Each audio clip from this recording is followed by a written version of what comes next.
So you just bought a ball python off of MorphMarket and you're about to freak out because you think it's not eating.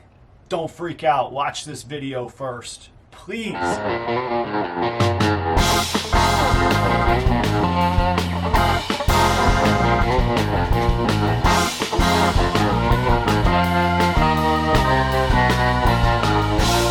What's up, everybody? It is Adam at Proper Royals. Thank you for joining me here today. If we haven't met before, this channel is all about my family's journey from ball python hobbyist to ball python business.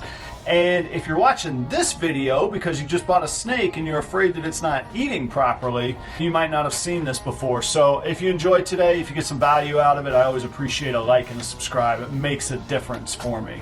I get questions from customers sometimes about their snake not eating, and all of these questions come from a place of concern and care. So nothing today is meant to make anybody feel stupid or anything like that. This is about learning and us helping each other. Let me paint a picture for you.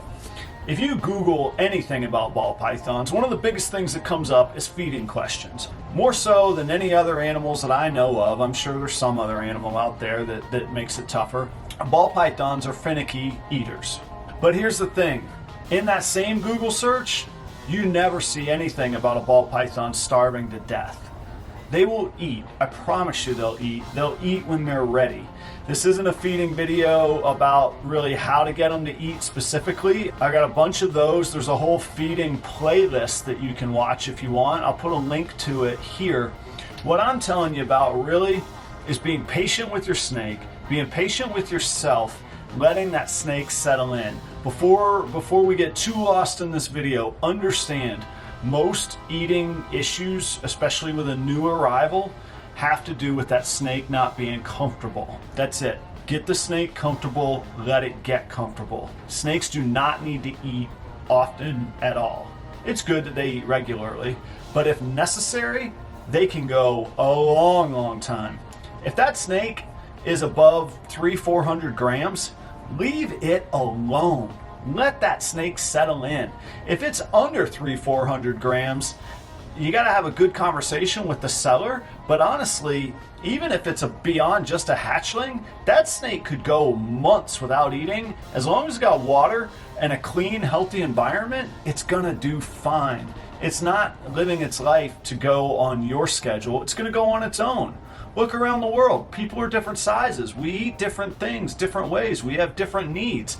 Those ball pythons are individual as well. Let's get down to some specifics. That snake, it just got crumpled up, put in a box, shipped, and who knows what happens to it when it's in FedEx's hands. I think FedEx is very good when it comes to shipping snakes, but let's be honest, there's probably great FedEx handlers and probably less great handlers. So it's not a knock on FedEx, they are who I use. Then you've probably taken the snake from a different climate, likely a different elevation, maybe different barometric pressure, all these things that the snake is going, what is going on? The snake is not going, oh my gosh, in this craziness I have to eat. When a snake is eating, it's at its most vulnerable. It can't slither away. It can't defend itself. It's got a mouthful of food. So until a snake is comfortable, it's not going to eat. How do you get it comfortable? I recommend tubs. You can have a snake comfortable in a tank. You got to do a lot of research on that. There's a ton of videos on it. I truly believe the quickest, easy, most attainable way to take care of these animals is in tubs. I keep all of mine in tubs. That's just the top of the tank, the rack here. But I also understand for pets and families that want to display them, that tanks are nice. Do the research on that. The best I could tell you in a short term is that you got to block out the sides, and you've got to find a way to keep humidity proper in there and without doing just repeated sprays over and over. That can lead to some real respiratory issues. There's tons of videos on that. Check those out. Then, I hate to say it, you gotta leave that snake alone. Don't handle it. Don't turn it into the kid's play toy. Don't go taking Instagram selfies with filters. You got the next 20 years of your life to do that stuff. If you're taking Instagram selfies and you're wondering why your snake isn't eating, you're doing it backwards. Get your snake eating, let it rest, get comfy, get used to you, then do your Instagram selfies. You can can follow me on Instagram. The links are below. I like Instagram. Maybe I'll do a selfie today. We'll see. Get your snake eating first. So it's true. Some snakes are very, very finicky. It can be really, really stressful waiting and being concerned about if they're ill, because how would you know really if your snake is ill? Does it look alive? It just kind of lays there. Just come out at night. And really a healthy snake is one that's not particularly active, particularly in the daytime when you see it. So if you see it surfing around, that actually could tell you that it's not doing so hot. It needs hides, it needs covers, it needs less motion around it. The reflections on the inside of the tank, if you have it in a tank, could be messing with it. Its circadian rhythms are off. When it's nighttime, you got lights on. When it's daytime, it's dark. You need to have those in match as well, or in sync as well. But let's say you've gone 2 months, you've had the snake, you haven't been handling it, your temps are good, you got a 90-degree hot side and an 80-degree cool side in general, you're on a thermostat, you've got hides in there, you got some nice cocoa for them to chill in and relax in, and you're keeping it clean, you're cleaning, they're not sitting in their own waste, right? If you're doing those things and it's still not eating, I hope that at this point, I hope before you bought the snake, you had a conversation with the breeder about what does it eat. And if you don't know what questions to ask, let's go through this real quick. What does it eat? Is it eating rats or mice? Is it eating frozen or live? And how often? Each animal is going to have a different need. Each breeder, is it a breeder? Are they raising it to be a breeder? Are you raising it to be a pet? Does it just need to get by? Are you trying to bulk it up for some deadline that you need to meet, like a breeding season? I really don't recommend those things. I think less is more when it comes to feeding. But again, each animal's individual. I've got one girl that she'll eat every time, rarely ever misses. And then I've got 2 or 3 that haven't eaten in 2 or 3 months, and they're still fine. They're males, they're 800, 900 grams. They'll eat when they want to eat. I could probably throw some mice in there and get them to eat right away, but I like feeding frozen thawed rats, and they'll eat when they're ready. They'll come around. However, if you see that your snake is losing, 15 to 20% of its body weight, that sort of thing, it's time to get some strategies. The first most important strategy is to get it comfortable and leave it alone, though. If you've done that, honestly, I bet your snake will start to eat after that. If you want to see tips on getting snakes to eat frozen thawed and that stuff, again, check out my feeding playlist. I got some great videos on there. A strategy that I recommend is a couple steps. Let's say that you spoke to the breeder and that snake eats frozen thawed rats and it was eating small rats. If you're not familiar with the size chart of rats, small rat is actually not the smallest on the spectrum. That's right in the middle, and it's actually what most people use to feed most snakes. I've got 2 breeder females that get a medium every now and again. Otherwise, all my snakes eat small rats all the time. That's it. If your snake was eating a frozen thawed small rat, I recommend dropping down the size of the prey that you're offering. Sometimes if they're skittish, the smaller prey that's heated properly and temping out properly is going to be more appetizing, and it's going to make them feel a little bit more comfortable and a little less vulnerable. If that doesn't work, then go from frozen back to live. If it was eating a small rat frozen, maybe try a weaned rat live just to get it back in the mood, just to get those instincts going. If that doesn't work, tick down a size, maybe go down to a pup. I don't recommend going down to pinkies. They're too small, but they also don't move enough. Like, you still need to trigger those instincts of a rodent being active and scurrying. That does a lot for the snakes. If you can't get the rats to go, switch over to mice. A large mouse really is far smaller than a small rat.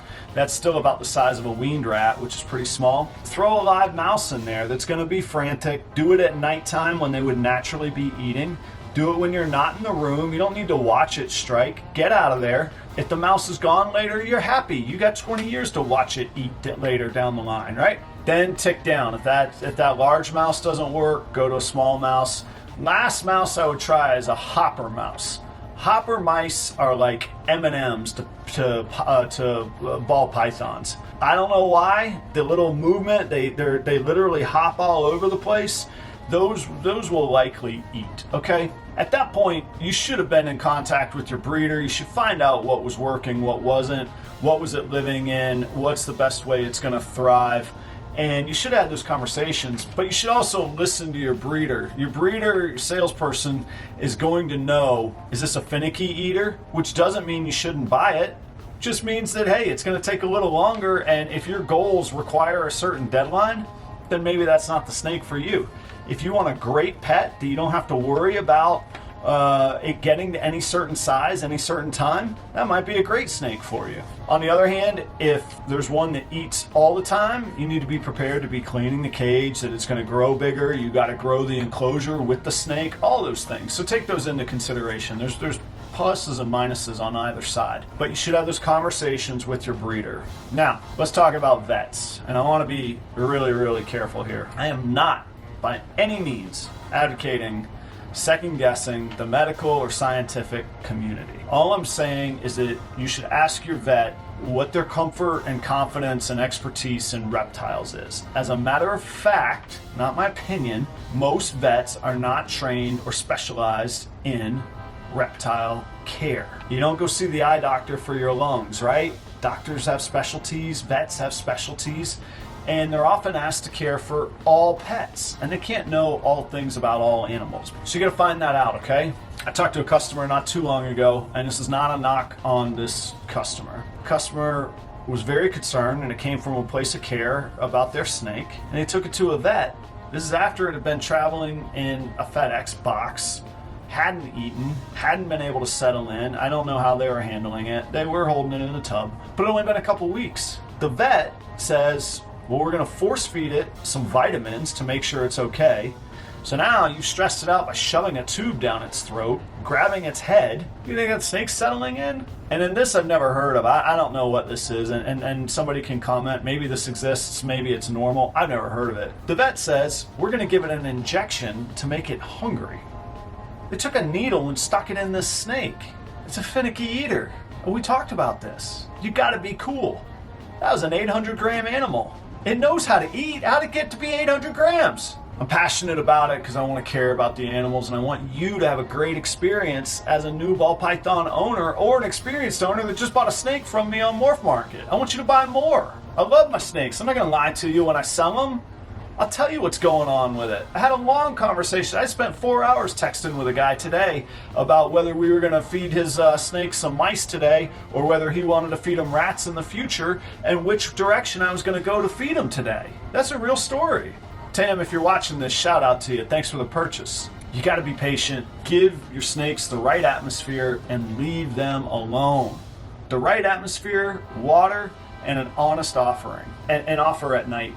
Please, if they're not eating, offer at night. Not when all the kids are around, not when your buddies are over and you're drinking or doing whatever. Offer at night, quiet setting. When you're ticking down, when I was talking about earlier, do 2 weeks in between each of those steps. That'll take you 2 months to get through all of those. Larger food doesn't work. Wait 2 weeks, offer a smaller one. That doesn't work, go from frozen to live after 2 weeks. That doesn't work, go from that live to a smaller live. That doesn't work, go from rat to a live mouse, large one. That doesn't work, 2 weeks.